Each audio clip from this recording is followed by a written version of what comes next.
What is good, Fin Nation? What's good? It's your boy Reason. And of course, we are back here for another one. Hope y'all enjoyed that new updated intro. If you haven't seen it yet, guys, smash that like button. There's already 110 of you in the room. Smash that like button. Subscribe if you're new. We're only 9 away from 6,200, man. We are on a roll, almost 500 subscribers in about the last 2 weeks. So let's keep it rolling, baby. Subscribe if you are new. Guys, you'll see what's scrolling below me. Smash that like button, subscribe. Also, way to donate, paypal.me/Phinside. Also, you can join the Patreon where I update you guys with info as I hear it. It's obviously, I think, going to pick up in the next couple of days, especially because I'm expecting some serious movement. I think that Dan Quinn domino we were talking about yesterday, I think it's going to fall very soon. I mean, things are going to get real interesting here in the coming days, especially if the Denver Broncos, the dark horse that started to emerge behind Dan Quinn is Nathaniel Hackett. If he ends up getting that job and Dan Quinn is on the market as well as Daboll, because I'll tell y'all right now, from everything I understand, those are Daboll, Dan Quinn, and Mike McDaniel are the 3 leading candidates from everything I know. Now, like I said yesterday, Vance Joseph is a potential backup plan if Daboll falls through. Quinn goes to Denver, all of a sudden Vance Joseph does come into play a little bit. But yeah, it's not as serious as people were panicking yesterday on the Vance Joseph. But just remember, though, he is a potential backup plan. I have said that from the get-go, and that remains the same. But the Mike McDaniel stuff, as I keep digging the past few days, it's realer and realer.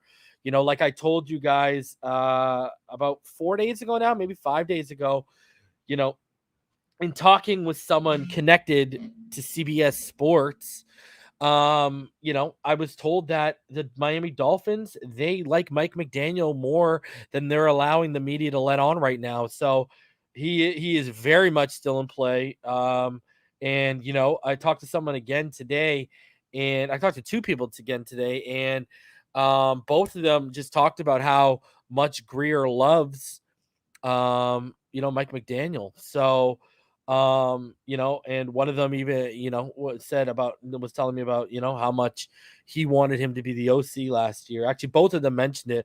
One person went into detail about how heavily he wanted it. So, the Mike McDaniel love is real right now. So, love the show. All is well, Reason. Hey, is Tula really working with Tom House in this offseason? Asked Tay. I have, been led to believe that, through the people that perform, Tom House is on a list of people that, on a short list of people that Tua is eyeing to work with this offseason. So, yes, there's some legitimacy to that. There is some legitimacy to that, 110%. Guys, for all you married folk, for all you people who have kids, you ever just get a song stuck in your head and you just can't get it out? Like, I'm talking to you guys right now, and all that's playing in my head is that song from The Greatest Showman from now on. Like, it's just like my wife is upstairs right now and I'm cursing. This is me cursing her name to the heavens because it's stuck in my head right now. And then my kid will I'll wake up randomly and a Wiggles song is stuck in my head because of my kid. Jesus. Oh man. Miss when I was in my early 20s, late teens, and it was nothing but hip hop 24/7 with a little bit of alternative and classic rocks and I love me some 80s music mixed in there, but now the life. Anyways, so, it's going to get really interesting, okay? The dominoes are about to fall, and I'm going to kind of go into detail with that. And I'm going to explain why. So I don't want to give that away right here in the intro, but when I get into what I'm going to get into, the first part, we're going to get into Daboll, and I'm going to discuss how he's a domino just as well, and a domino that could fall just as quick. So we're going to talk about all that. Then there was a PFN report that came out today. We'll go over. There was some info that was in the PFN report was already available to you guys through my Patreon. So we'll talk about that. And then, DeVante Adams, a recent article came out about potential landing spots for DeVante Adams, and the Miami Dolphins sure enough were front and center in that article. So we'll talk about that, and I'll go into depth on that situation. Then the Pro Football Writers of America, they announced their all-rookie team and they give out their rookie awards. I want to talk about that. And then there was an interesting little tidbit from Marcel Louis Jacques from ESPN, and I believe it was from a podcast either today or tomorrow, and a quote was put up. So I want to talk about that as well because that has to do with Emmanuel Ogbah. So what's up, MG Taxman? How's everyone doing? All right, so let's get in. Yeah, Phil says now it's in my head. I told you, bro. You gotta watch out. What's up, Q?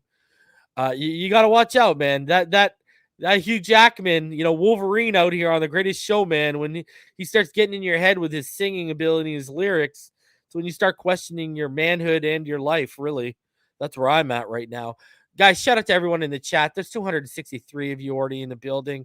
We're only 7 minutes in. Yeah, we're gonna hop into everything right now. What up, Gio?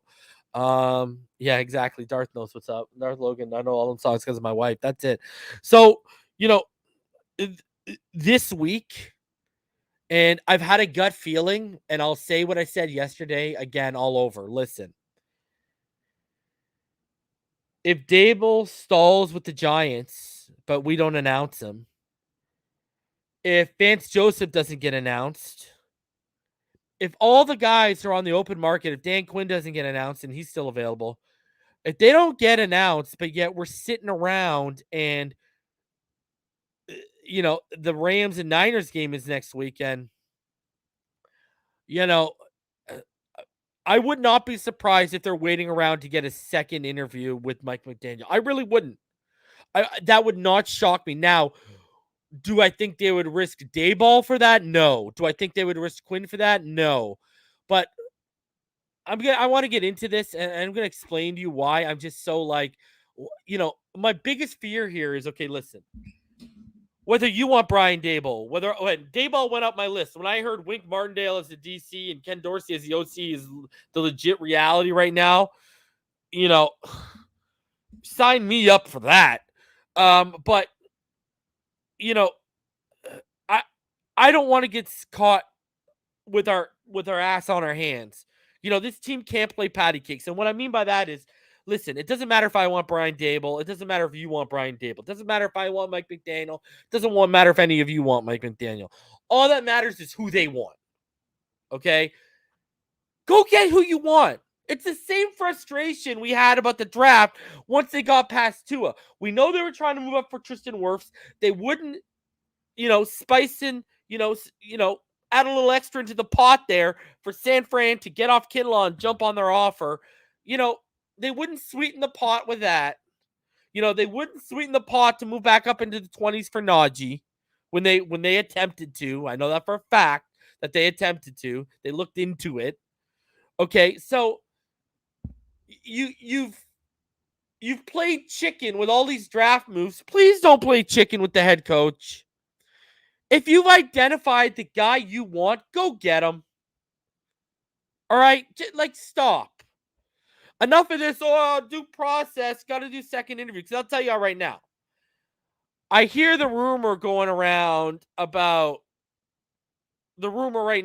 people trying to push this narrative in regards to Thomas Brown. Now, I've heard they liked Thomas Brown. I heard they interviewed well with Thomas Brown. But I'm going to tell you right now, I know Dan Quinn, Daboll, and Mike McDaniel are ahead of Thomas Brown for a fact. All right. Now, what we're getting into here is the Vance Joseph thing, and the PFN article, we'll talk about it right now. Right now, especially on Vance Joseph, there's a split. Ross don't want Vance Joseph. Greer loves Vance Joseph. And what I don't get about Chris Greer is, listen, bud, not many GMs in the NFL get a second chance to pick their guy as a head coach. You are getting this chance, Chris Greer. Do not mess this up. We all want you to succeed, because when you succeed, as a fan base, we succeed because the team succeeds. The on-field product succeeds. So we all want you to succeed. Don't screw this up. This is going to be crucial. Because, bud, It's going to be a long time before you get a high-ranking executive job if you screw this one up again. I'm going to tell you that right now. Don't screw this up. If you have identified your guy and you want him and Ross is on board, go get him. Just go get him. Screw the second interviews. Go get him. Bring him in for an interview and offer him the job during the freaking interview if you want to do the second interview. Go get your guy. Don't get caught napping. Because here's the thing, guys. I'm telling you. Daboll, Quinn, McDaniel. Okay? Let's say they don't get any of those three guys. Let's say they got to trot out their Vance Joseph. Or let's say they got to trot out their Thomas Brown. You know what they're going to tell us? That's the guy they wanted anyways. Even though we know they're lying, they will still pat us on the head, rub our shoulders, tell us it's going to be okay, and say that's who we wanted all along. And when we know they're not telling us the truth. So that's why I'm saying go get your guy. So we know you're telling the truth, right? When I start seeing these names drop off and I know you're tied to them, sorry, bro. You know, I'm not the type of person who owns a well and you can start selling water to me. I'm not the person who lives in a desert and you can start selling sand to me, okay? That's not me. Maybe it's some of these other people, but that ain't me. So, get your guy. I've said this over and over. Whether it's the draft, free agency, go get your guy. And I'm telling you right now, this isn't a draft pick. You can try to make up with cap space and draft capital the next year. This could set us back for 3 to 5 years. Think about this. If they get this wrong, Xavier Howard, Byron Jones, all these guys knocking on 30 that are key pieces on our defense can't afford to start wasting these years. All right? You had 3 years to get it right. You didn't. We wasted 3 years of those gentlemen's lives. I want people to realize this. Back-to-back seasons, we've wasted pretty much the most healthy stretch we've ever seen from Xavier Howard. Sit on that for a second. We literally wasted the healthiest stretch we've ever seen in Xavier Howard's career because they couldn't get it right on the offense. Can't afford this now, my friend, because I'm going to tell you right now, you go hire a guy like Vance Joseph, Chris Greer, your ass and his ass are going to be out the door in a year and a half.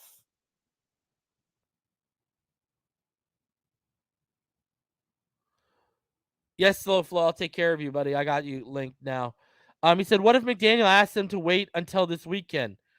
Because he joined the Patreon. Guys, if you're a Patreon and you are not modded, let me know in the comments, and I will mod you. But you got to let me know right now.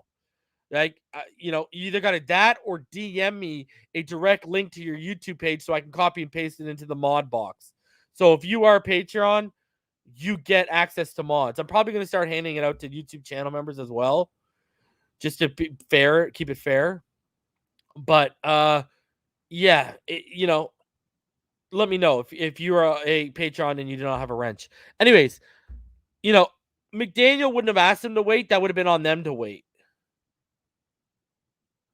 Right? That would have been on them to, that's their decision. Like, if they want him, they have to wait till his team's eliminated anyways. They cannot sign him while his team is, so they'd have to wait anyways. So, I mean, it is what it is, McDaniel, they have to wait. If they want him, you have to. If they want Thomas Brown, they have to wait. Right? Like, that's the issue. So, okay, we're going to get into this right here. Let me just take care of these few little let me take care of a few of these here because I got a couple guys that should be modded that aren't. Okay. I think I took care of the guys who made something. Okay. All right, I did. So let's get into this now. Without further ado, let's get into this. Enough beating around the bush. All right. So let's hop into this right away. And let's start off with this tweet. We'll start off at the root. So, and it was Barry Jackson. Okay. Barry Jackson made his triumphant return to Twitter today. Shout out to Barry, one of my favorite people in the whole Dolphins media landscape. I absolutely love and respect Barry Jackson. Phenomenal guy. He was so courteous when I talked to him the one time. So shout out to Barry Jackson. Nice guy. Anyways, he tweeted this about 8 hours ago. Almost about 9 hours ago. It's gonna be 9 hours and about 13 minutes. So he said, and by the way, it's 8:52 p.m. Eastern if you're watching this after, and this was at 12:05 p.m. Eastern if you're watching this after and not live. So Barry said, though no decision has been made on Dolphins coaching search, Brian Daboll has some solid support inside the building, per source briefed on the situation. I mean, I've been telling you guys from the rip, he is the top candidate. Thank you, Barry, for backing me up. Love you, bro. So there you go. Barry Jackson telling us what you already knew. If you've been watching, you already knew what time it was. And if you're a Patreon, you definitely knew what time it was. So this is interesting because do I jump to the next one? Okay. So that's at 12:05 p.m. Let's go chronologically here. So that's at 12:05 p.m., okay? So then later on in the day, as most of us expected, the news would come out. So now, 5 hours and 50 minutes later, 5:53 p.m., the Giants announced we have completed a second head coach interview with Bills offensive coordinator Brian Daboll. And obviously, they got through the two interviews so quickly because of his link to the new GM. They have a direct line of communication, so they're expediting the process. Listen, Brian Flores is very much still in this mix. I'm told the owner of the Giants is a huge Brian Flores guy. I've been telling you guys this for weeks that he's still in the mix. He still remains in the mix. Right now in Giant land, basically what you have is the new GM wants Daboll, but really likes Flores, and the owner wants Flores, but really likes Daboll. So, that's where you're at right there. Anyway, so they've conducted their second interview. They also did an interview today, I believe it either today or yesterday. They completed an interview. They conducted another interview with Dan Quinn. So, listen, okay, so here's the thing. If Brian Daboll is going to be the new Giants head coach, because I told you guys yesterday, I was told he'd be offered the job in 24 hours, but that's because I thought he was interviewing yesterday, but they pushed it back to today. He was originally supposed to interview yesterday, and then they pushed it back to today. He's going to be offered that job. If he is the guy, he's going to be offered that job in the next 24 hours. Like, he'll be offered that job tonight. You don't even have to go 24 hours. Like, I think this news will break by lunchtime tomorrow if he's the new head coach. Like, latest. If he's a new head coach of the Giants, you'll hear about it tomorrow by lunch. They will make a decision tonight on him, I believe. So I now go back to, if this is your guy, what are we waiting for, Ross and Greer? If this is your guy, go get him. What are we waiting on? Okay, so let's keep rolling here. So now what's interesting was a couple hours later, if you go back to that Barry Jackson tweet, so there's a gentleman, some of you know him. He has over 30,000 followers. He's a national NFL insider for Phinside. He also has his own podcast. He's part of the Pro Football Writers of America. His name is Matt Lombardo. And so about an hour and 10 minutes after the Giants announced that they had finished conducting this interview, Matt Lombardo, he tweeted out, and what he tweeted out was in response to Barry Jackson's article. And what he said was, from everything I have heard, Brian Daboll has significant interest in reuniting with Tua Tagovailoa, who he coached at Alabama and advocated for Nick Saban to play over Jalen Hurts. I think this is what's happening, if you want my honest opinion. Right now, I think Daboll, he wants listen, the better roster, the better situation, the better location is Miami by far. You're in a harder conference, and this year obviously you don't have the 5th and 7th pick with like the Giants do. Now, if Daboll wants a Giants job, I would advise him take Malik Willis at 5 or 7. All right? Because you can build something similar to what you have with Josh Allen. Now, Malik Willis is a rawer passer than Josh Allen, but again, cannon arm, fast, all the athletic traits. Everyone knows I'm a Sam Howell guy, but him and Malik are my top 2 guys. So Malik, if I was Daboll and I went to the Giants, I would take Malik at 5. I would take him at 5. I wouldn't screw around. But anyways, that's enough of me giving another team good advice. If this is going to happen with Daboll, we're going to know by tomorrow morning. Now, this is where it gets interesting. If Daboll doesn't get offered the Giants job and Quinn does not get offered the Broncos job, yet the Dolphins don't move on either one of these guys this week, that tells me they're waiting for the outcome of the Rams and 49ers. Like, that would be the biggest indictment of we're waiting. And yes, Thomas Brown interviewed well. Yes, I've been told they like Thomas Brown. But I'm telling you right now, they'd be waiting for Mike McDaniel, not Thomas Brown.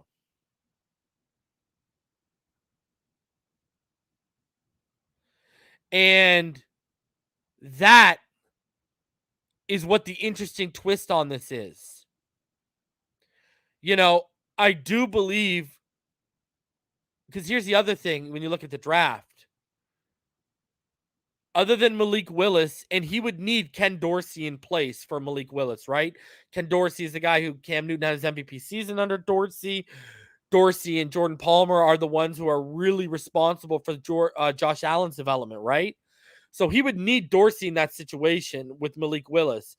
My thing is, if you look at the draft and you look at Tua Tagovailoa, he's probably thinking, I know Tua, I know what I'm getting, right? He's been in the meetings with the Bills as well. I know what I'm getting. I saw him at Alabama. I know what I can do with him in this offense.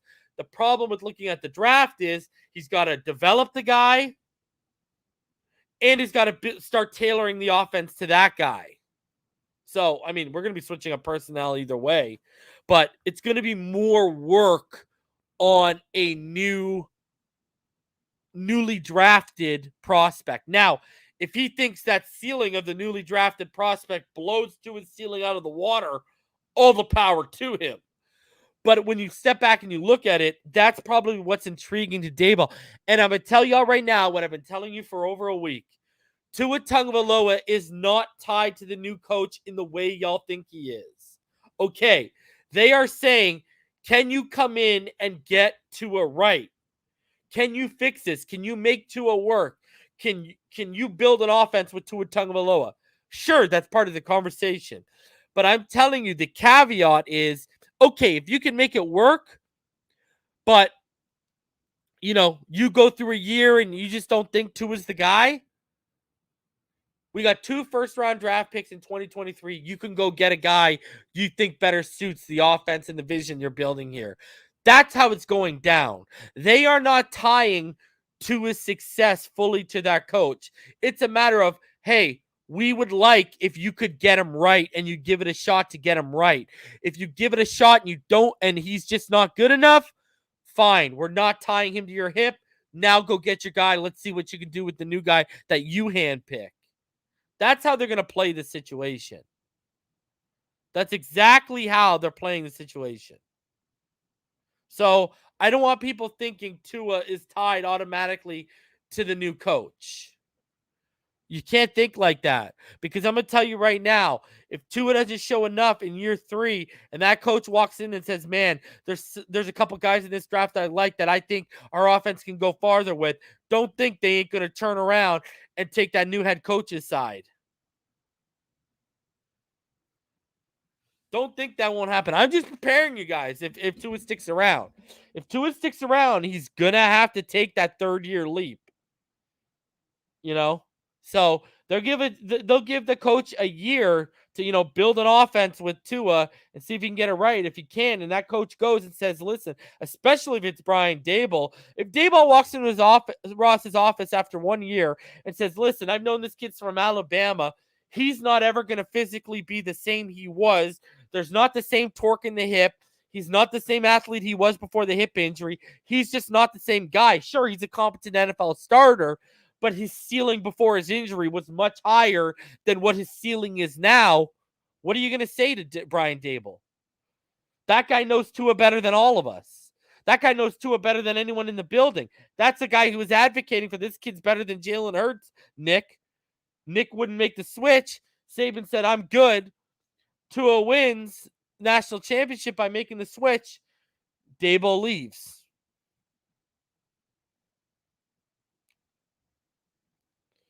So, and like Rome Gray is right. Guys, it is a loaded quarterback class in 2023. Okay. You got Will Levis from Kentucky. You got Tyler Van Dyke from Miami. You got CJ Stroud from Ohio State. You got Grayson McCall from Coastal Carolina. You got Bryce Young from Alabama. Dylan Gabriel, another left-handed guy. He transferred to UCLA. You got Jake Hayner from Fresno State. Spencer Rattler, he's going to be coming out. Jaron Hall from BYU. Like, there is a lot of guys coming out next year. And I'm telling you, I like Van Dyke, but I also like that Kentucky quarterback, Will Levis, a lot. Go look into that Kentucky quarterback. That kid is good. So, and Florida Born knows what I'm talking about if he's in the comment section. So, that draft class is loaded. CJ Stroud, Bryce Young, like, it's Arch Manning, Ian North, Arch Manning still. Yeah, Tyler knows what's on. Yeah, Will is the beast. And yeah, I agree. I love Jalen Daniels at Arizona State. The issue with Jaden Daniels, I've loved Jaden Daniels since I saw him beat Justin Herbert as a freshman. And he came up under Herm Edwards, and Herm Edwards is the coach in Arizona State, and Marvin Lewis is one of the advisors, so it's a legit pro system. The problem with Jaden Daniels is his size. The guy's like 170 or 80 pounds. As far as Arch Manning hasn't even started in university yet. He hasn't even played his first year. Yeah, Q. Will he's good. Will from Kentucky, he's a beast, bro. He's a beast. Go check him out. If you guys haven't watched him, go check him out. Go check him out, man. He's a beast, bro. Yeah, Will Levis is a beast, man. Go check him out. So he's on Kentucky. He's legit. And he's climbing boards. I also do think Tyler Van Dyke he's got good size. Will Levis got good size too, though. Don't sleep. Don't sleep. Don't sleep. He's got that good size. Man, I'm talking about quarterbacks in a draft class.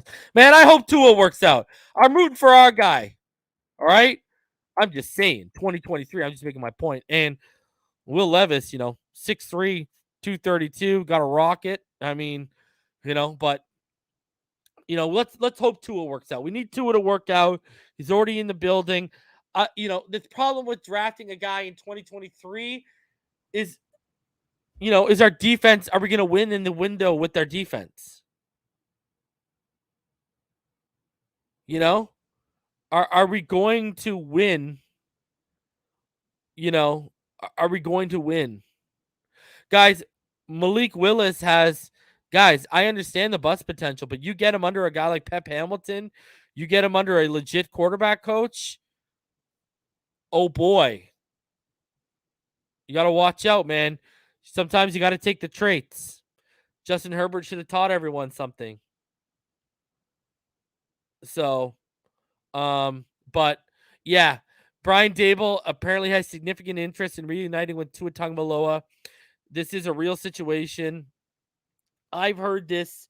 This is what, this is what has drawn both guys into it, right? Um, so Jack, I see people wondering, what do I think about Jackson Dart? Um, you know, guys, he made his first start like in November. I haven't seen much, but I think he entered the transfer portal too, didn't he? I'm pretty sure he entered the transfer portal. Where is he now? I know he was at USC. Oh, he's at Ole Miss now, right? Did he go to Ole Miss or something? I think he's at Ole Miss. Yeah, I like Jackson Dart, but early on, right? Let's see a couple years. Talk to me in a couple years. Yeah, I don't know about Van Dyke. He's got good, but I think Jackson Dart's with Ole Miss now. Is it rumored Ole Miss? Yeah. Anyway, so Brian Daboll, whether it's him, whether whoever the coach is, I'm telling y'all right now, they're not going to tie to a success directly to their hip. They're going to give them a year. And they're going to say, come back at the end of the year. Tell us if you want to keep moving forward with them or if we need to move off of them. That's what it's going to come to. And I think this is a reason why they're bringing in guys like Vance Joseph and Dan Quinn too. Even if they don't hire one of those guys, they're getting their defensive perspectives on how do you attack Tua? What do you think of Tua? Because you got to understand, Tua's coming up with all these guys. So they're gaining, through interviewing with all these people, they're gaining free scouting reports. They are gaining free intelligence and intel, basically, right? Like that's literally what they're doing. So, if they're playing the game properly, that's what they're doing. So, but yeah, guys, and like I said, with New York in the second interview with Daboll tonight, you're gonna probably find out by tomorrow if Daboll is going to be offered the job. So we'll find out.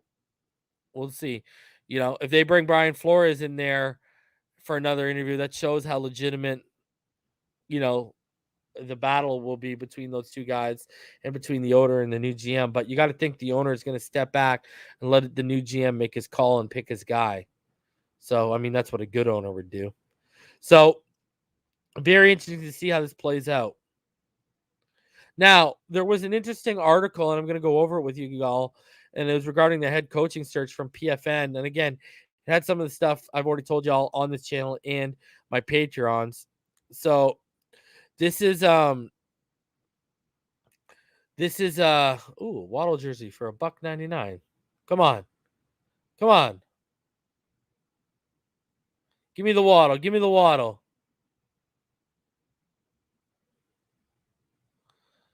All right, let's close that down. Shout out to Fanatics for the shameless plug. All right. So this article is entitled, you can find it on PFN, Miami Dolphins head coach search. Latest info on Vance Joseph, Brian Daboll, Mike McDaniel, and others. Man, this is what these sites and all these ads. If you've been following the Miami Dolphins, close your video that no one wants to watch, PFN. If you've been following the Miami Dolphins head coach search, you'll know that Vance Joseph, the former Denver Broncos head coach and current Arizona Cardinals defensive coordinator, is a candidate for the job. From what PFN has heard, those in league circles, he is a legitimate option to take over in Miami. However, there are several caveats to that. There may be a difference of opinion on Joseph between some Dolphins decision makers involved in the head coach search. Additionally, other candidates are being considered, including Brian Daboll and Dan Quinn.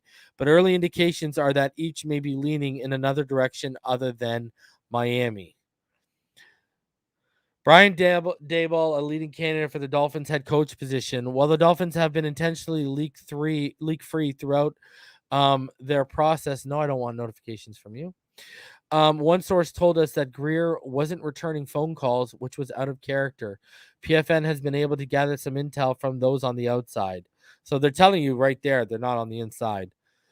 At the beginning of the Dolphins head coach search, PFN was told by a source close to the situation, Dolphins owner Steve Ross wants to work with quarterback Tua Tagovailoa and hopes the new head coach will maximize his skills. Thus, that source believed that Brian Daboll, the Bills' offensive coordinator, would be a top candidate. One source close to the New York Giants coaching search told us that Daboll would choose between the Giants and the Dolphins. While some close to Daboll believe he would lead Miami to reunite with Tua, another source told PFN that Daboll is conflicted because he would likely receive a better offer from the Giants and has some concerns about Tua's ceiling in the NFL. So here they're indicating Tua's ceiling. If you go back to the fan-sided insider that we just went over, he basically said one of the reasons Daboll wants to reunite with Tua is because of Tua's potential and his ceiling. So there you go. You got conflicting reports right here. Daboll worked with Tua at Alabama in 2017 when he served as the offensive coordinator and when Tua was a freshman. Daboll doesn't have much game experience with Tua, who appeared in 8 games, throwing for 636 yards that year, but the longtime NFL assistant has seen him up close in the AFC East. Could Mike McDaniel be an out of the box hire? Remember, I've told you he's a dark horse. The same thinking has made Daboll the same thinking that has made Daboll a top candidate in Miami is why San Francisco 49ers offensive coordinator Mike McDaniel has been in the conversation. Many have been rooting for the Dolphins to hire McDaniel as Brian Flores' replacement, citing his youth, energy, and ability to maximize the talent on the offensive side of the ball. They also point to him being an integral part of an explosive offense that ranks 7th in the NFL in total yards and 13th in total points. And while 49ers head coach Kyle Shanahan is heavily involved with the offense, many in league circles credit McDaniel, like I've been telling y'all, for his creative play designs and ability to put players in the best position to succeed. Just how important is that to Shanahan and the 49ers? One source told PFN when asked if McDaniel would be allowed to take a lateral move to another team, but with play calling duties, that Shanahan would never allow it because he's too valuable and important for what they do day to day and on game day. So is he a legitimate option for Miami? According to flight records for an aircraft owned by related companies, which is owned by Ross, the plane was parked at San Jose International Airport just down the road from the 49ers training facility. Was it to talk to McDaniels in person? Other candidates or simply a business trip? PFF has not been able to confirm. However, what we can confirm for talking to a source is that McDaniel interviewed well, and there appears to be a split decision on him between those involved in the interview process. So I've told you basically the same thing about the whole flight records and stuff. You know, they kind of were hinting more towards Harbaugh when they first put those flight records out there. I told y'all from the rip, it was not Harbaugh, and I was hearing it was Mike McDaniel. I mean, I was telling y'all that before they told you that. You know what I mean? So, um, and I've they basically told you he's a dark horse. Keep watching, and which is what I've told you guys too. So, um, is Vance Joseph a serious candidate? And this is where it really gets to like they must be reading my Patreon. If the Dolphins don't hire an offensive coach, PFN was told general manager Chris Greer prefers Quinn and Joseph. Again, I've told you Quinn, right? Particularly if head coaching experience is a top criteria. We won't spend too much time on Quinn because it's believed he will reunite with Broncos general manager George Patton in Denver, which again I've told you guys for a couple weeks. And if that happens along with Daboll choosing the Giants, the Dolphins will be looking at McDaniel and Joseph as two people who fit one of the major qualities they're looking for. Someone who can use their coaching experience to maximize two in the offense. Can Joseph persuade Miami brass? But would Joseph, who was fired in Denver after an 11-21 record in 2 seasons, really be the guy the Dolphins are targeting to be their next head coach? While he is on their short list of candidates, a source close to the situation tells PFN that as much as Greer likes Joseph, Ross won't sign off on the hire except as a fallback plan. I told y'all he's nothing more than a backup plan right now. He is a backup plan. We were told that 2 or 3 others would have to decline Miami's offer first. What have I said? Daboll, Quinn, McDaniel. Boom. There you go. Now they're telling you what I've been telling you. That, of course, would lead some Dolphin fans um, to believe that the search process was a failure. And they would have every right to think that after Miami's management team decided to fire Flores, a good football coach, in a seller's market. There are 8 teams in need of a head coach, and that number could still grow if Sean Payton decides to retire because Payton stepped away today. The dirt on Flores has been well documented by Pro Football Network's NFL director, Adam Beasley. And while he didn't always play nice behind the scenes, he seemed to get the most out of a team that didn't always have the talent to match the level of play on the field. Hiring Joseph, who some consider Flores light based on scheme and play calling, would set many Dolphin fans over the edge. Yeah, man, like there's people out here talking about they're going to burn jerseys and stuff. It's ridiculous. And then, is there a surprise candidate for the Dolphins head coach search? Don't rule out a surprise candidate still emerging. The Dolphins have made it a policy not to announce who they have interviewed during their search. They have met with candidates whose names have not been reported, like I've been telling you that's been going on. Could there be a wild card in the mix? Perhaps someone like Michigan head coach Jim Harbaugh or current Bills defensive coordinator Leslie Frazier? A strong case could be made that Frazier is a better version of Joseph, a better coordinator and a better head coach. If there is, in fact, a wild card name that we don't know about, that could change everything. But that part is speculation for now. So we work with the information we have. By all accounts, that leads us to believe that if Quinn goes to Denver and Daboll goes to New York, the Dolphins will be looking at either Joseph or McDaniel as their next head coach. What I've been telling y'all. So, you know, it's this is a legitimate reality we're dealing with here, people. That this is why I told you earlier.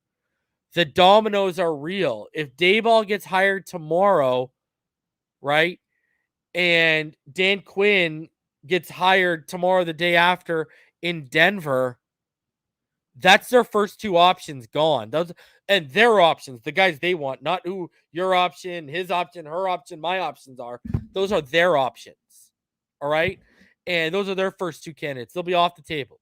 So now we'll be getting in a situation where they'll be settling for guys down. Now, I don't think Mike McDaniel is settling. I do think Vance Joseph is settling. I do think Leslie Frazier is settling. I would be more interested in show me what you got, Thomas Brown. And that's, go back to this Thomas Brown because I heard his name catching a bit of fire today. Listen, Thomas Brown, guys, if people are worried about Mike McDaniel and his coaching past, and if you're worried about, his coaching experience, and if he can put, a staff together, I'm going to tell you right now, Mike McDaniel. Okay, first of all, Mike McDaniel, 3 years older, right? Thomas Brown is, I believe, what is he, 35? I think he's 35, and Mike McDaniel is 38. All right. You got Mike McDaniel's been in the NFL since he was 22, since 2005 as a coach and an intern. Thomas Brown has only been in the NFL since 2020. I mean, Miami fans will remember, Hurricane fans, from 2016 to 2018, he was the offensive coordinator and running back coach for the Hurricanes. Then he was the running back coach for South Carolina. Then 2020, he was the running back coach for the Rams. And this year, he was the assistant head coach and the running back coach. Like, I know they're both swings for the fences, but McDaniel has a much better resume at the NFL level. Like, show me what you got with Mike McDaniel. I don't think Thomas Brown is the answer here. Now, I know people want to be hip and want to continue, and I do know he interviewed well, and I know there's some people in the building that like him, but I'm going to tell you right now, Daboll, Dan Quinn, and Mike McDaniel have more fans in the building than Thomas Brown does. So, and I know Ross likes Mike McDaniel. I know Ross likes Mike McDaniel. So, and I know Greer does too, right? From what, we know Greer wanted him as the OC last year, and that was blocked by Kyle Shanahan.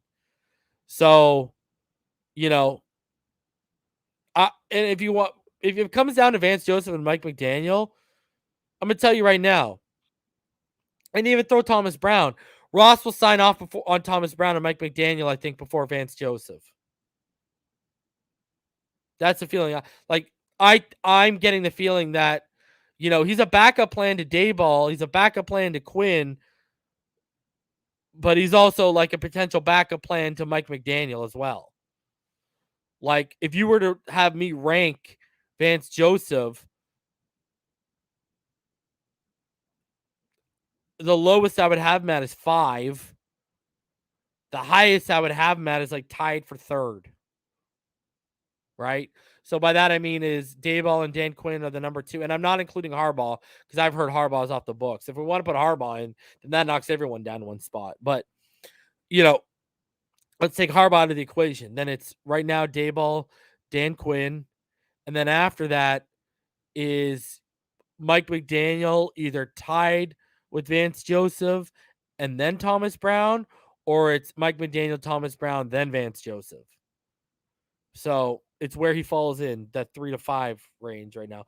But he is a little CB83 asked, I have not confirmed that they've interviewed Harbaugh, but there's no way they haven't talked. Let's put it that way. Clemson Eagle says, "What's up, Reason? Are you not worried about the setback if Tua does not pan out in year 3 like the Eagles in Jacksonville, quarterback Wentz and Bortles?"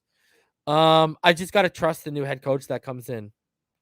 I think Tua will show improvement in a better offense and with a better coaching staff around him. It's just a question of how large will that improvement be. So that's where it comes down to is,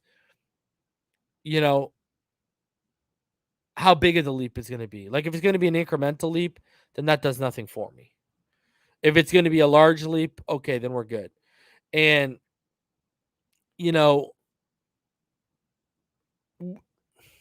here's the thing. Settle in. I'll give Tua Tagovailoa a 90% chance that he's the quarterback starting at the new year. Like, unless something drastic happens with Watson or a coach coming in and saying, and they want that coach badly, and he just says it's not that, he's not the guy, and it's like Harbaugh or someone, but he's going to be their quarterback. So, just wait it out.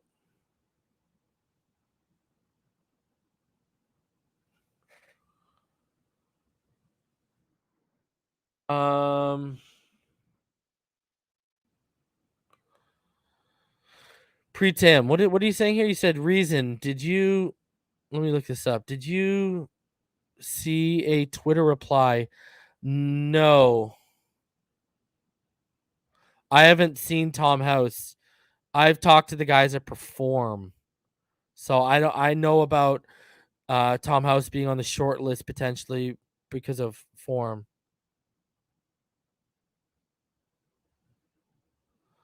I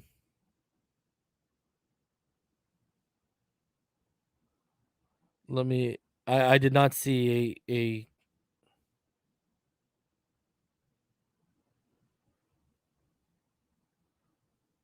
I've not seen a Tom House reply. Pre-Tam, where was it? Let me know.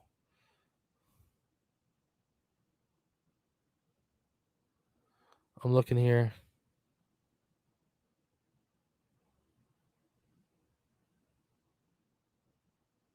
Yeah, I don't see a Tom House reply.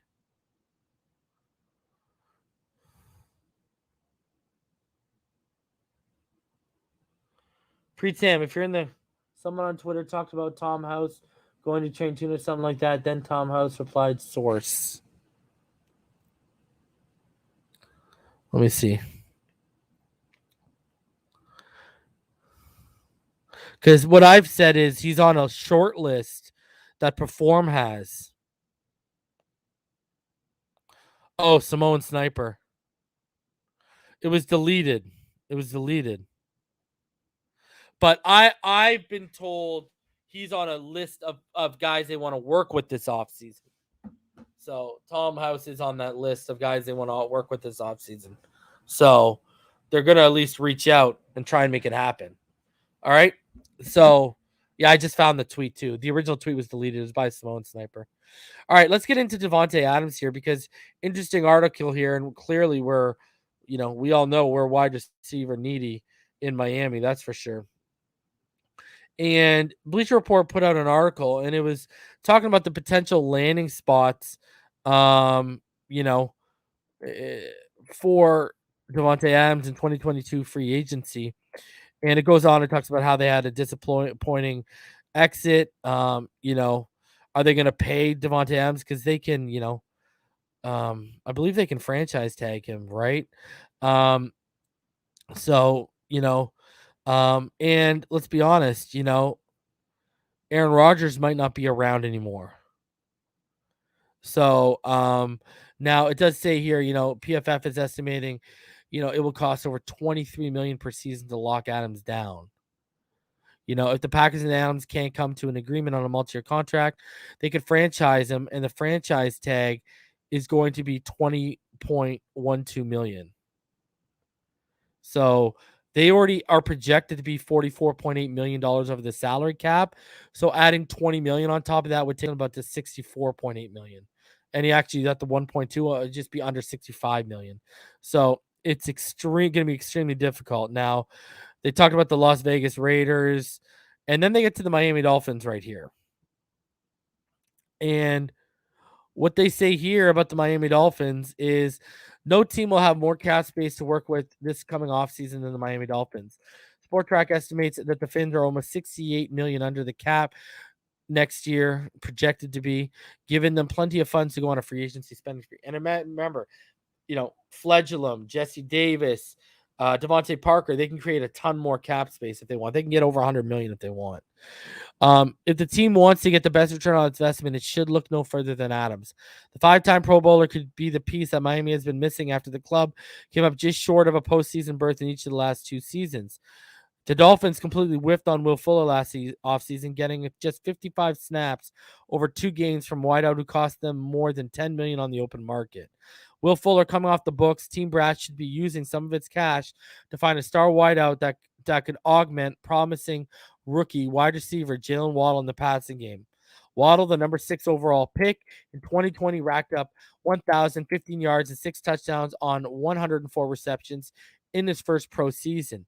His presence greatly benefited second-year signal caller Tua Tagovailoa, who managed to guide the team to 8 wins over its final 9 games while dealing with a shaky offensive line and a lack of consistent weapons. Despite spending a top 5 pick on him less than 2 years ago and getting wins in 13 of his first 21 starts, Miami clearly isn't sold on Tagovailoa as a franchise quarterback. He's become a constant source of trade rumors, but the Alabama product could finally put those to rest if he remains on the roster and has a strong 2022. Miami wants to find Tua Tagovailoa's true ceiling. It needs to beef up his production and provide him with an elite veteran wideout like Adams. The Dolphins have plenty to work to do this offseason, including finding a new coach after the controversial decision to fire Flores. But bringing Adams aboard could be one of the shrewdest moves they could make.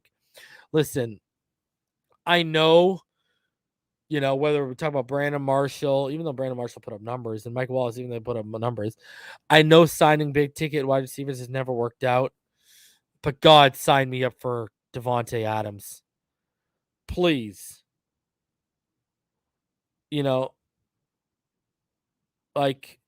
Please. Now $23 million a season is a hefty tag. I get it. But I mean, let's go, baby. You want to bring, because here's the thing, whether Tua works out in year 3 or not, you are setting the next guy up, whoever that is, for success by adding this guy to the wide receiver room. Let's go. So, and I think Davante Adams is better than Mike Wallace ever was. He's a way better route runner than Mike Wallace ever was. And he's better than Brandon Marshall. And Brandon Marshall was legit. But, Davante Adams is another breed. And the other thing about DeVante Adams, too, guys, he lives in Miami in the offseason. So again, another, Florida connection. And, you know, I would take him over Calvin Ridley, Allen Robinson, anyone on the market, anyone available with trade. DeVante Adams is a top 5, top 3 receiver in football. Like, this guy is ridiculous. So, and I mean, hey, this will give you a. I don't like Z answer. I'm not a huge Amari Cooper fan. I mean, DeVante Adams in the building. You got Adams. You got Wallace. You got Waddle. I'm telling you, the excuses run out for Tua Tagovailoa when you start bringing in talent like that, especially if you fix the offensive line and get a running game. And I don't think I don't think they'll need to be excuses or us explaining context of this situation of why they didn't happen. I think Tua, if you add Davante Adams and you fix that offensive line, you get a run game. I'm sorry. And Mike McDaniel's the head coach. Let's go. Or Daboll's the head coach and he brings in Wink Martindale as a DC and Dorsey as the OC. Let's go. Let's go. So, yeah, Davante Adams, it makes sense, right? It's something that's been talked about, I've been talking about him, trying to sign him in free agency for quite some time now, because that's one of my favorite receivers in football. But it makes sense in terms of the money you have, the location, and if you build the team around him and you have a good coach in place, man, it makes it even better selling point. So, because I do think Rodgers is leaving. Now, he may try to follow Rodgers. The problem is if Rodgers goes to a place like Denver, then it's going to be hard for him to follow there because they've given Tim Patrick money. They've given Cortland Sutton money. You know what I mean? They have Jerry Jeudy on the roster. So, and I know people are talking about franchising Gesicki. No, I would not franchise Gesicki. I would rather pay the money you're going to have to pay Gesicki. I'd put it towards Adams. I mean, think about it. Gesicki, the money you'd have to pay Gesicki and Devontae Parker's contract make up the majority of the money for Davante Adams. All right, guys, if you didn't know, just like last year, Raekwon Davis made it last year for us.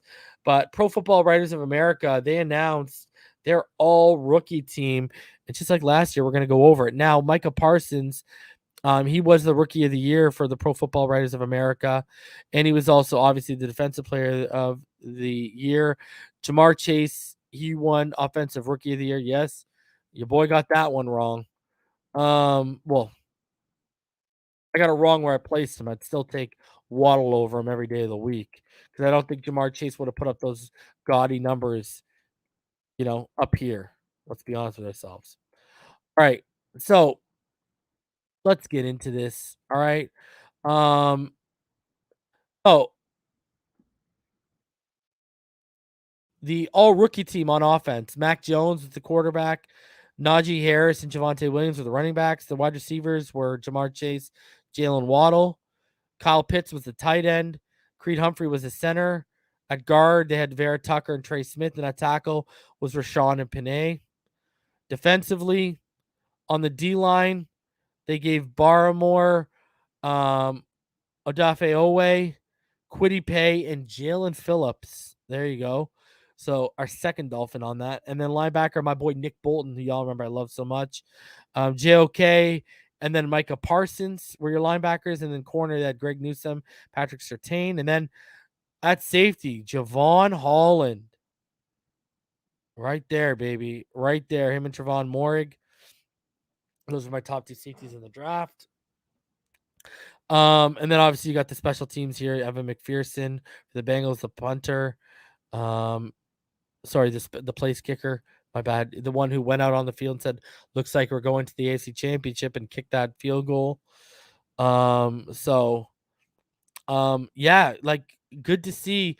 I mean, man, to have our first 3 draft picks make the Pro Football Writers of America All-Rookie Team, that is awesome, man.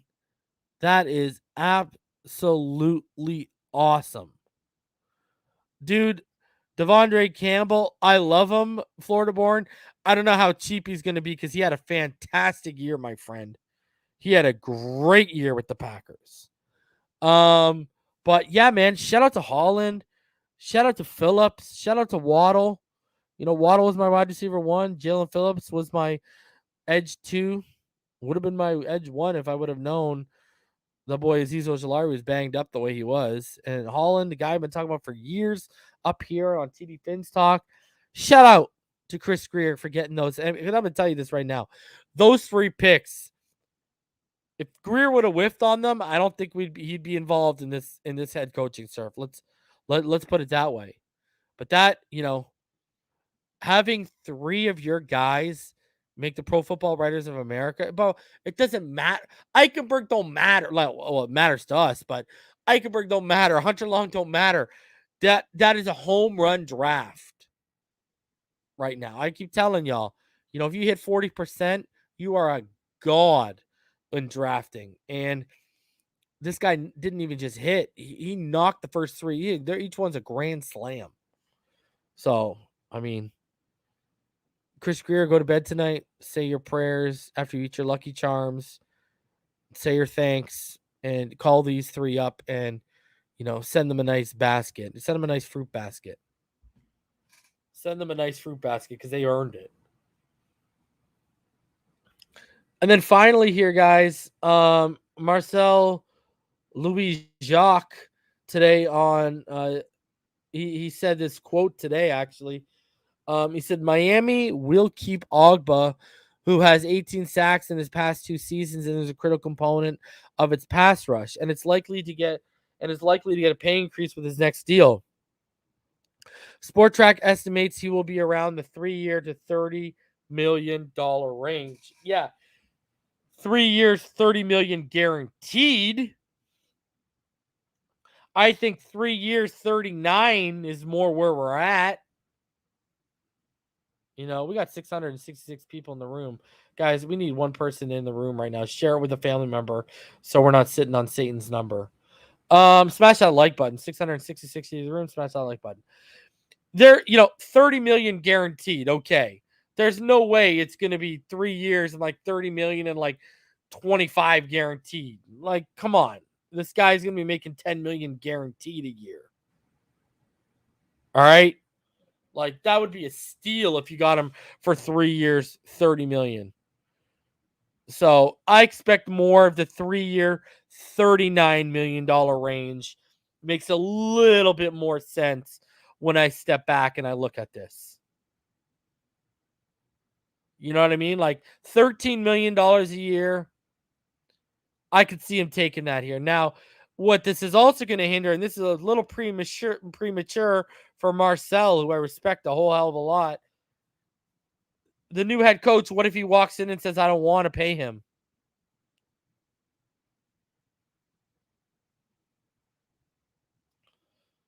Nelson, the problem with DJU from Clemson is he had a god-awful year. He did not take a leap this year. So, that's what needs to be taken into account here. I wouldn't sit here and, between me and you guys, I wouldn't put all my eggs in this basket on Ogbah right now until we find out who our new head coach is. We just don't know. That's just where we're at right now. Guys, there's 661 of you in the comment section right now. Show some love. Smash that like button. Guys, subscribe if you are new. Personally,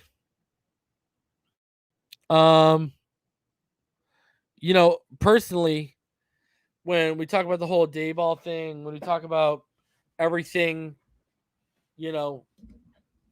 going on right now, I'm just in a place where, hey, let's get this head coaching hire right. Guys, I'm going to, 658 of you, we'll open it up. let me know in the comments if you want me to open it up for about 25 minutes. Let me know. I'll open it up. We'll get some people up here if you guys are down. If not, just let me know. There's 655. If you guys smash that like button, show your boys some love. Let me know in the comment section right now if you'd like me to open it up for 25 minutes or so. Let me know and I will drop the link.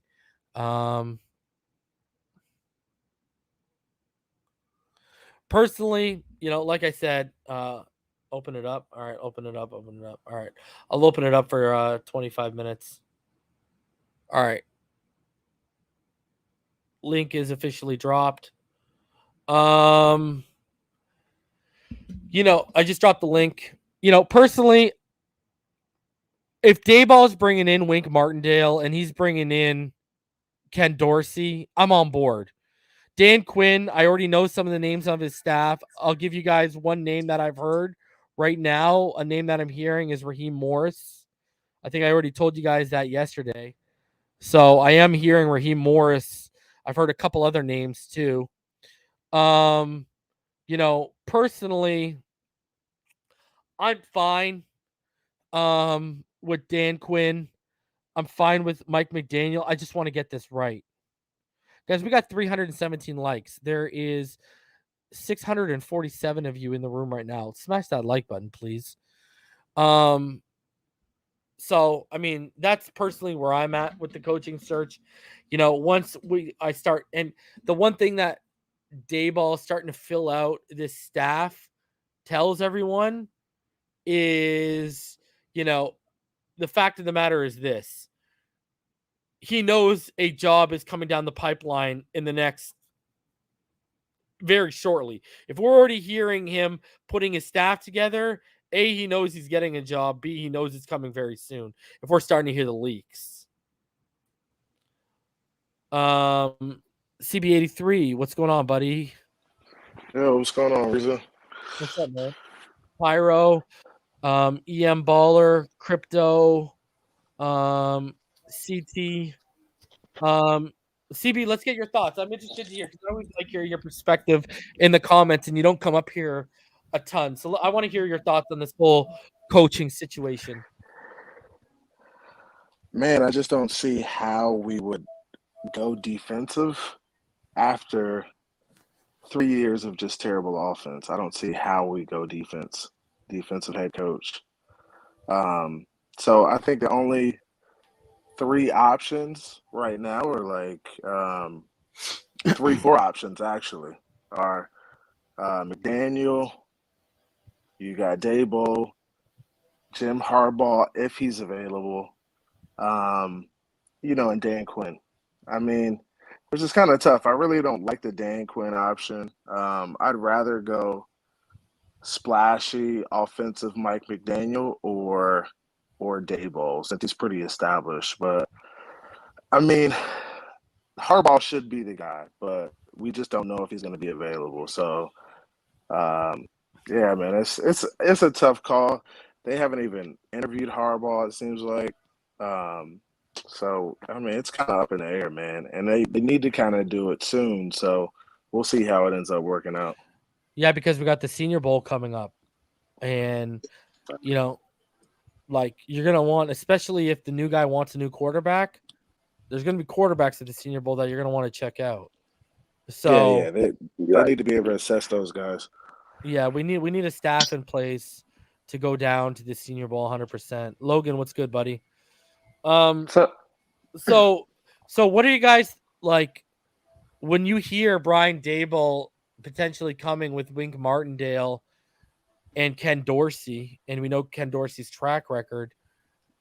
Does that sell you guys on Brian Daboll a little bit more than you were before? Yeah, that has me drooling a little bit. I don't know if like drooling is the thing, but I'll probably give him a second look, but I've always had my doubts with him. Do you think Ken Dorsey stays in Buffalo, though?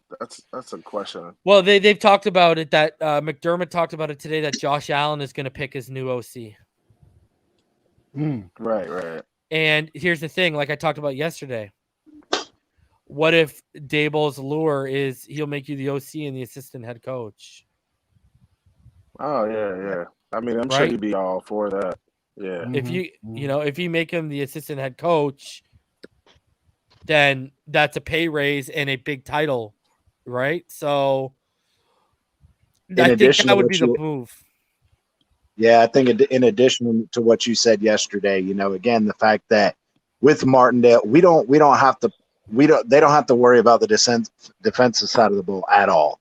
And I think that's a huge advantage for us, knowing how bad we were on offense, for our new coach to come in and put all his attention and focus on getting that side of the ball, up to par.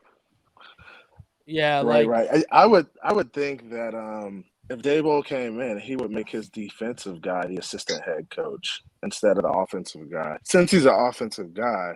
But I think that's if you're trying to draw Dorsey, right? Because the thing about this right now in Buffalo is Leslie Frazier's the assistant head coach. So Frazier doesn't get a job. Right. If Frazier doesn't get a job, it can't even be offered to him because there's already the head coach, the assistant's already in the building. They're not going to strip Frazier and hand it, right? So that's what. And here's the thing: we already know what Josh Allen is, and Dorsey's already getting the credit along with Palmer. Imagine if he comes over and he gets his offense right and he gets Tua right. Then that guy's. Oh, buddy, yeah. he's gonna catapult to a head coaching position. Yeah. And and a little pushback on that. I don't think with Martindale being fired, I don't think that he's gonna be in a position to ask for being an assistant head coach. He's gonna be happy just getting another defensive coordinator position. That quickly. Right. Do you think there's a possibility that like Fangio, you'd probably have to offer an assistant head coach? Yeah, because he's a hot commodity in that aspect versus where Martindale, I don't think, Yeah, and Fangio just came off being a head coach. Yeah. that's So, what I was thinking too. He don't want that big of a demotion. Yeah, Martindale's never been a head coach. And him being selectively fired on his own versus, Fangio, where the whole staff was fired, you know what I'm saying? The head coach and all that. I think they're in two completely different situations. Yeah, I agree. Yeah. Florida born.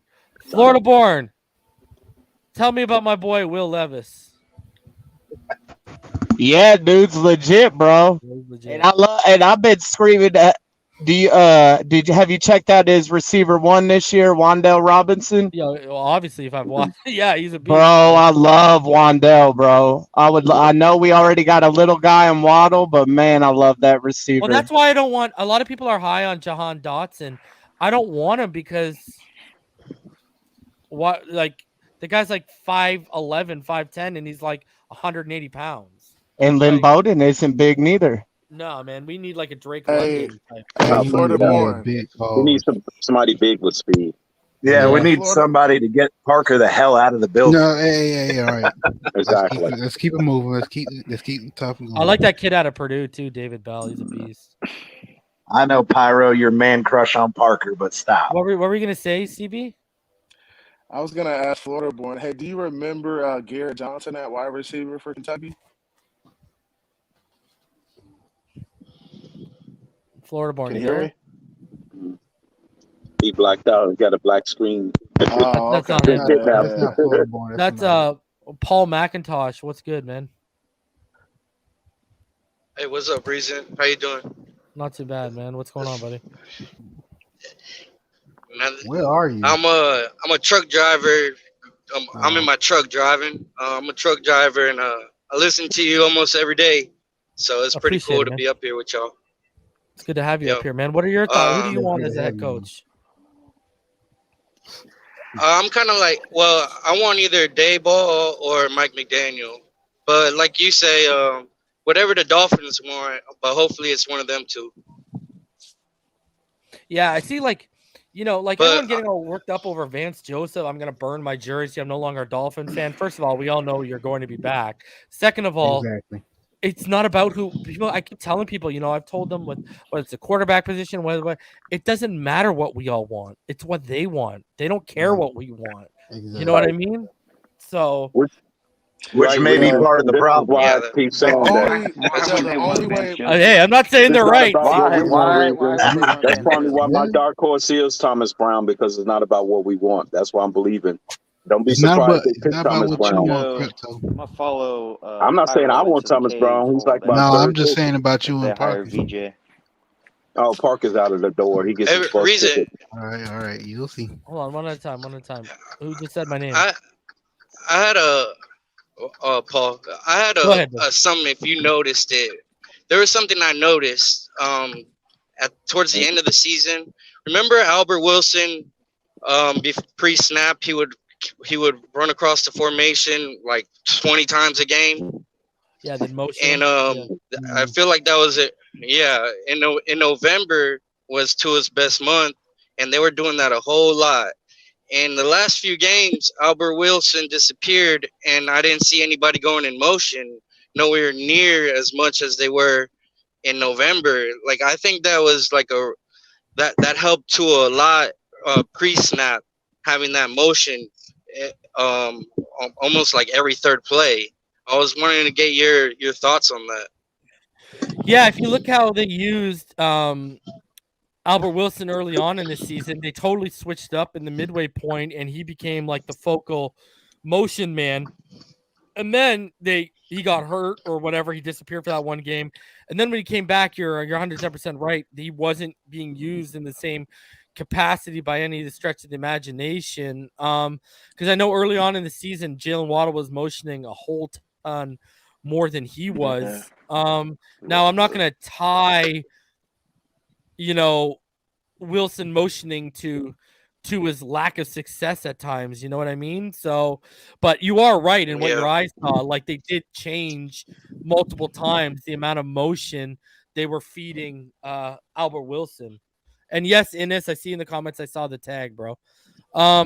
Yeah, but it does help too pre-snap, man. It just helps. 110%. Like you identify man, you can identify zone. Yeah. Well, so that's part of it, but it's also what I'm saying is they kept doing it, but they took Albert Wilson. First he wasn't in the role, then they put him in the role, then they took him out of the role. Right? Like that's they were playing around with who was in the role. Originally it was Waddle a lot. Anyways, they said, right, like go look at it. They started using Gesicki for a little bit that's how he almost got hit with the ball and we got that illegal motion, right? We got that flag. That was terrible. Miami. Hold on a sec. Miami's best 19. What's going on, man? Good. Can you hear me? Yeah, man, I can hear you. Yeah, we can hear you. Just honestly, my honest opinion is what really concerns me is what Ross is saying by he wants to win now, and this whole head coaching search. I don't know what his real idea is. If he wants to win now, what does that mean exactly? Does that mean in the next 2-3 years or 5 years? Like, okay, you ready next for year? Like, you opened up the can of worms. Miami's best. So, pardon me if I go on a little rant right now.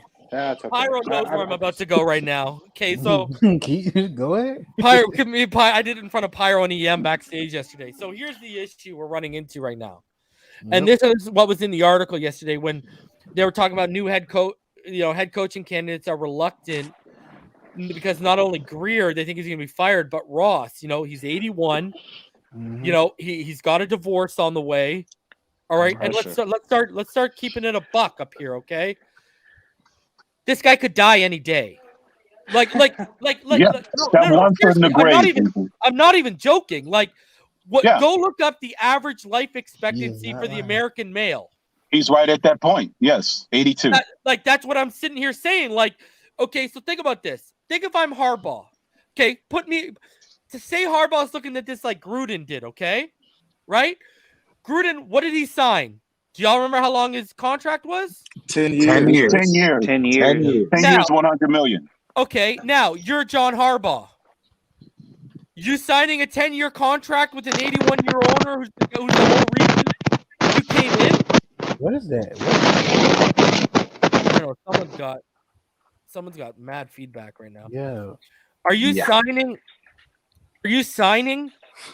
for 10 years Yeah, it's Paul. Are you signing for 10 years? Because he's not going to be here when he's 91. Whether he's alive or not, you think they're going to be rolling him in with his oxygen tank at 91? Because let's be honest, me and Em talked about it. He already looks like he's got one foot in the grave when he sits in a chair. The way he's slumped, bro. He looks like when he sits down, he's putting a foot in the grave. So he looks like you're going to go over it one day and you're going to say, "Oh, why is Steven's face? Why is he face first in the pate?" You know what I mean? Because it's going to happen one day.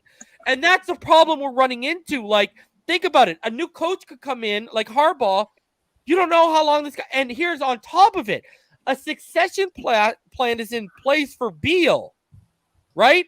So his CEO at his at that company he owns in New York. What is it called? Real whatever? Yeah, and I heard he was a Patriot guy too. Well, I don't give a shit about the Patriot stuff. The problem what you're coming in now is you don't know where you stand with the new guy. So if you really actually think about this, how they should be handling this coaching search, and I'm going to tell y'all real, this is how you would get ahead of the curve. This Beal Jr. fella, what is this? Bruce Beal Jr., I believe his name is? Yes. He should be sitting in on all these coaching interviews. If he's going to be taking over the team in 4 or 5 years, and this coach builds a successful team like we all want him to, this coach is going to be in place when the new owner takes over. What if they don't get along? But that's my fear. That's not my fear. That's not Ross's plan. His plan is to win while he's alive. I guarantee he's watching. He's at least watching the interviews. He has to be involved. And the thing is, I haven't heard that he's involved. I haven't heard that he's involved in listen, guys, you don't realize this. Do you realize Stephen Ross flies in for the games and then flies out after the game? I know this, but my point is, if he's so passionate about it, he's not going to just, have someone come in, listen to interviews, and expect him to pass before when he wants to win now. I understand, and it really pisses me off hearing that he's in New York and not putting his full attention in his own building, and then crap hits the fan and he has no idea he's listening to everything that's happening, but he's not experiencing it, he's not understanding it, and it frustrates me. I feel like if he just takes a step back, like you're saying, Reason, I totally agree with you. He should be looking for a successor, setting him up. Well, it's already in place. Anybody for that matter. That's already. Plan's already been agreed upon. I believe in 2016 it was approved by the Board of Governors, and it's Bruce Beal Jr. He's the CEO of the related companies, which is Stephen Ross's big-time company in New York. Yeah, it's already been approved. He gets first dibs. If the team goes on the market, he gets first dibs to buy the team. But at the same time, he wants to and that's the main reason why I call him a fly-by-night. Let me finish your point. What did you say, Miami's best? Oh, I'm sorry. I just wanted to say, and it's clouding, and the other side is like he wants to win now, and it's clouding his judgment too. Like, I don't understand what's in his mind right now. What his mindset truly is. Yeah, I bet it's all over the place, bro. Like, the guy's going through a divorce and shit too. Like, you know what I mean? Yeah. I don't expect him to be like dead on and at his sharpest point right now. But my issue is he's setting up to say if that's your successor, you're not setting him up. You're not integrating him properly into. At your age, he should be starting to be integrated into the franchise right now. If that guy's really going to be buying it, he should be starting to be integrated right now. And I agree, but the question is there a possibility, Reason, that because of the difference in age, because Beal's only in his mid to late 50s, and at that point, he's not going to be as desperate of an owner as Ross is because he has a lifespan left to live. So maybe I'm not worried about that. That's not what I said. What I said is what if he walks in the building and he doesn't like your head coach? And that's what I was trying to say. Yeah, but it's not about, bro, lifespan has fuck all to do with that. This is about personalities. If you just don't like someone, then like that's what I'm talking about. Exactly. So he could walk in and say, I don't like this guy. He rubs me the wrong way. After a year, even if we win, like by win, I mean make the playoffs, and he's fucking gone because the owner didn't like him. Brian Flores all over again. No. I was agreeing with you.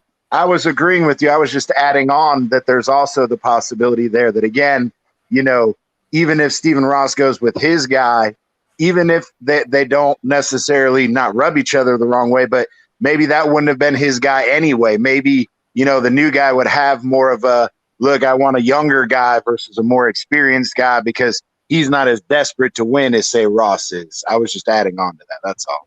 That's another thing to consider. Yeah. Yeah. I don't think that really. Yeah, added I much think to the Ross point, is but okay. controlling the shit right now, though. Yeah, Well, he is. yeah. He is. Like, Yeah. all right, Yeah. guys. I wanted because I've got so many up you, so I want to start off going through final thoughts here because I got to get out of here. So, CB, we'll start off with you, man. Final thoughts, buddy. Yeah, man. I hope they figure this thing out. Starts with getting the head coach and the direction for the team and the organization. We need to find some offense. Like, we need to find a coach that can manufacture some offense. If we can manufacture offense, we don't have to have a fantastic defense. I mean, it'd be great to, keep a great defense, but you could be good and put up points and still win games. So hopefully they bring some guys in that can manufacture some offense, run the ball, throw the ball around, catch the ball, get it done. Yeah. Pyro, you've been pretty quiet, but your final thoughts, dude. Well, yeah, I pretty much agree. We need somebody that doesn't just work well with Tua. We need somebody that can just bring some structure to this team, not on both sides of the ball, especially the offense. But that's all I need to say. Fins up. CT, your final thoughts. Pretty similar. Agree with everybody. We need something that's going to take care of the offensive side of the ball. We got to stop, worrying everything about the defense and just being able to fix the offense, whether it's with Tua or not, and just go from there. Fins up. I just saw something that's very interesting. Crypto, your final thoughts while I pull this up. All right, good show, Reason.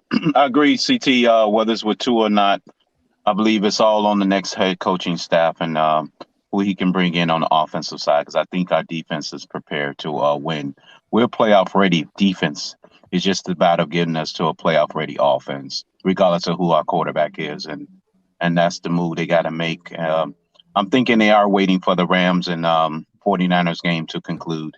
It's going to be one of those two guys. It's going to be Brown or either McDaniel. That's what I think.